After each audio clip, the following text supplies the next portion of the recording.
হে মুসলমান উম্মতের দলেরা, যতই অহংকারী করো অহংকারী কিন্তু একদিন শেষ হবে। এমন একটা সময় আসবে বান্দা তোমার আবার মৃত্যু হয়ে যাবে, আপন আপন বলতে কেউ থাকবে না, মাও থাকবে না, বাবাও থাকবে না, জমিনের মধ্যে আপন বলতে কেউ থাকবে না। একটা সময় আসবে যখন সবাই তোমাকে সাদা কাপড়ের কাপড় পরাইয়া দুনিয়ার জমিন থেকে বিদায় দিয়ে দিবে। কত সন্তানের সামনে তাকায় দেখলাম বাবা দুনিয়ার জমিনে বেঁচে আছে কিন্তু সন্তানটা নাই, বৃদ্ধ বয়স পর্যন্ত বেঁচে আছে, এরপরও সন্তানটা বিদায়, বাবার এখনো দুনিয়ার জমিনে রয়ে গেছে। বাবার সামনে সন্তানের বিদায় হয়ে যাচ্ছে, ছেলের সামনে বাবার বিদায়। পবিত্র কোরআন থেকে সূরা মুলকের 2 নম্বর আয়াত আপনাদের সামনে তেলাওয়াত করেছি। আল্লাহ রাব্বুল আলামিন বলতেছেন আয়াতের মধ্যে, রবের পরিচয় দিয়ে বলতেছেন রব হচ্ছেন তিনি যিনি সৃষ্টি করেছেন মৃত্যু এবং হায়াত।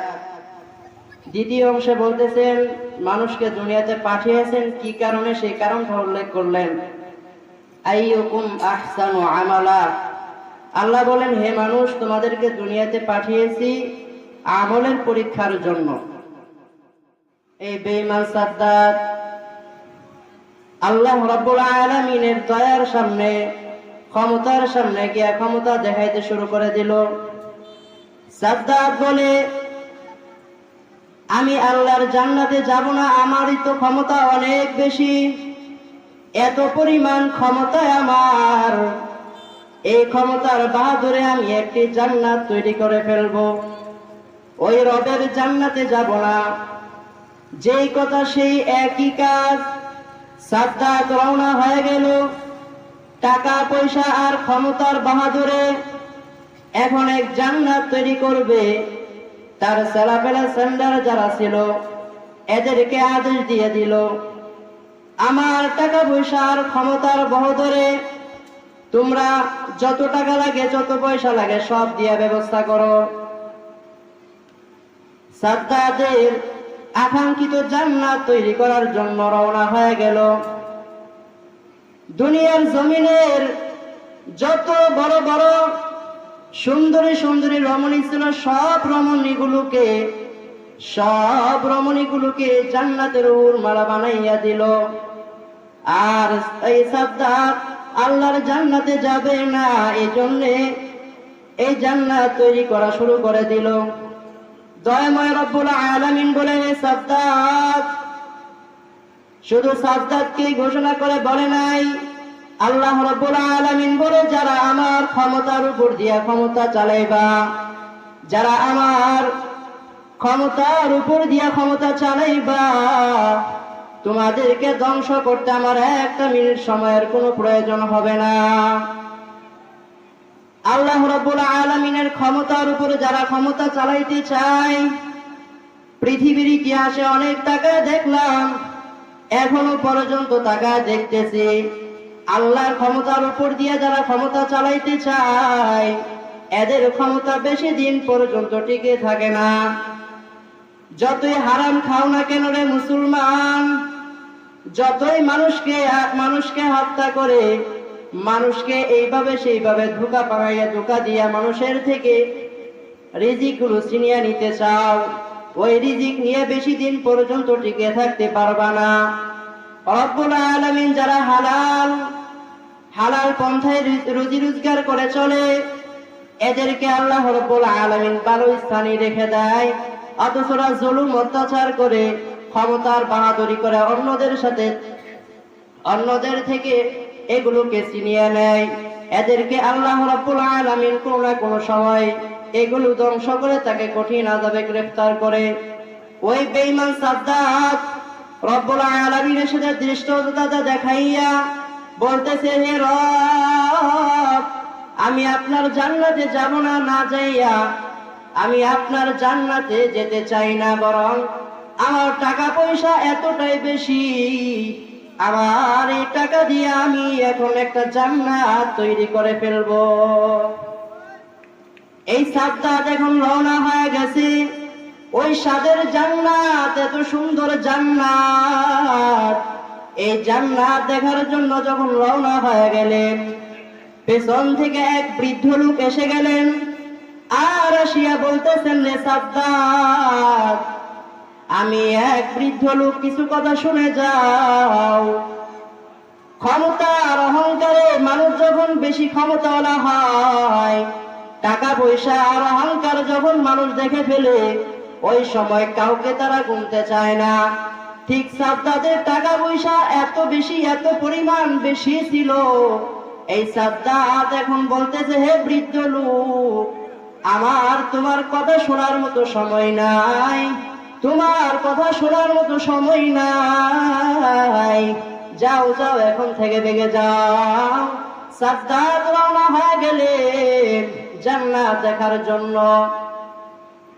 সামনে যাইতে যাইতে হঠাৎ করে আবার ওই বৃদ্ধ লোকটা ডেকে বলে, সাদ্দাত দাঁড়াও, আমি বৃদ্ধ লোক, এই জন্য আমাকে অবজ্ঞা করিও না, আমার কিছু কথা শুনে যাও। আবার সাদ্দাত বলে, না না, তোমার কথা শোনার মতো ধৈর্য আমার নাই, আমার স্বপ্ন পূরণের জন্য অনেক কষ্ট করে জান্নাত তৈরি করে ফেললাম, এখন আমি রওনা হয়ে যাব সেই জান্নাত দেখার জন্য। ওই সাদ্দাত এখন রওনা হয়ে গেল।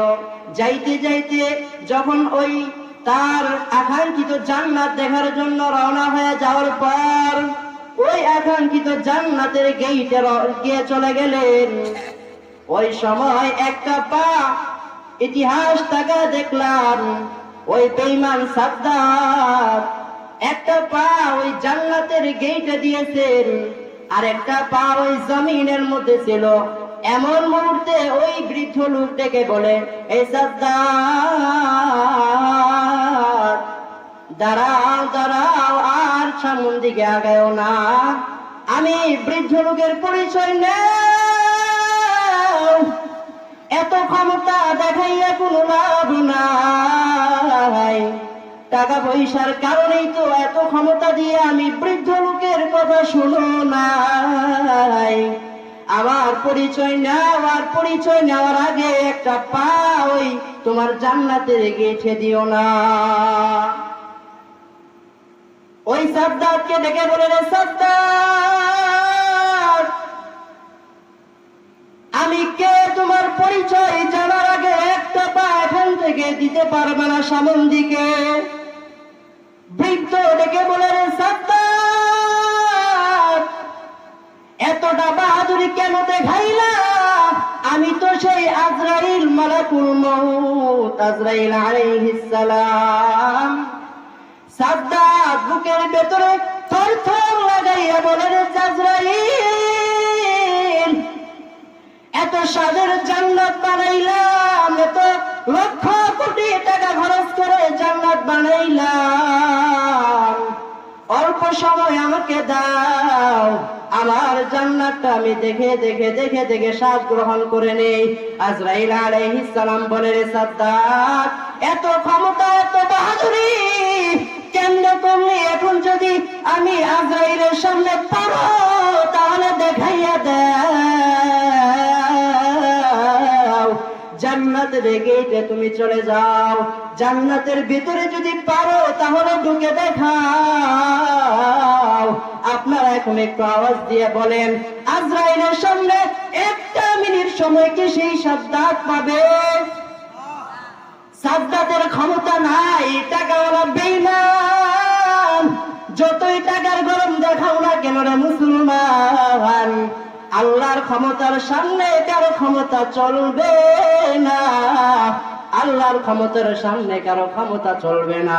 ওই সাদ্দাত বলতেছে, রে বে আজরাইল, আমাকে অল্প সময় দাও, আমি জান্নাতটা দেখবো, এত টাকা পয়সা খরচ করে আমি জান্নাত বানাইলাম, আমার জান্নাত দেখতে বড় মনে চাই, আমি আমার জান্নাতটা দেখে নেই, তারপর আমাকে দুনিয়া থেকে চির বিদায় করে দিও, কোনো আফসোস নাই।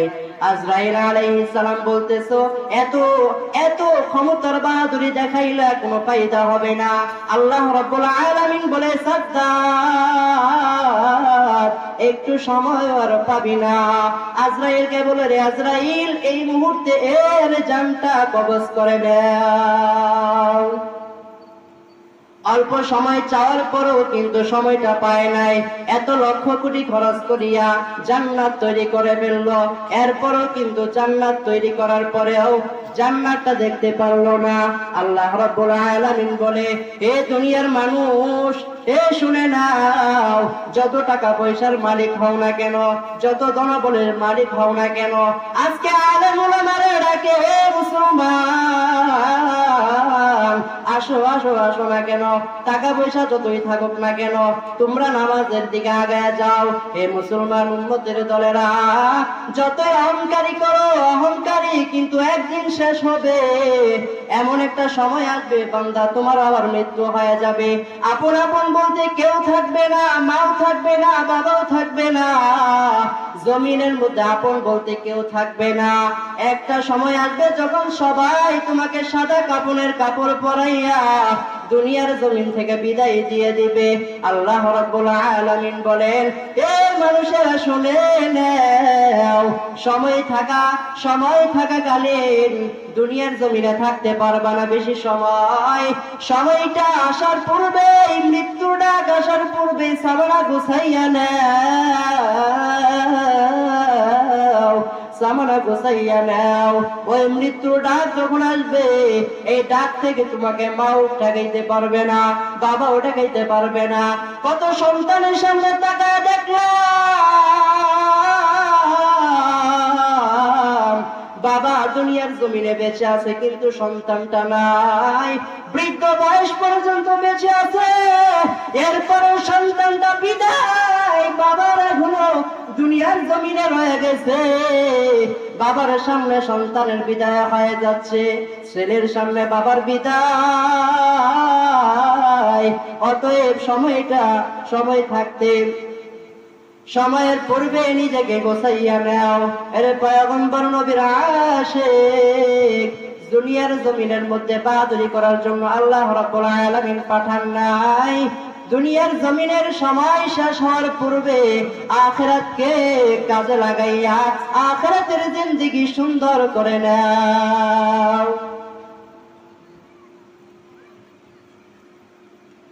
আল্লাহ রাব্বুল আলামিন যে অল্প কথা বললাম, অল্প কথার ভেতরে কথাগুলোর উপর আমল করার তৌফিক দান করেন। হযরতুল্লাহ এসে উপস্থিত হয়েছেন, অত্যন্ত গুরুত্বপূর্ণ আলোচনা পেশ করবেন। তো ধৈর্য সহকারে সকলে হযরত আলোচনা পুরোপুরি শুনে আমাদের প্রধান আলোচক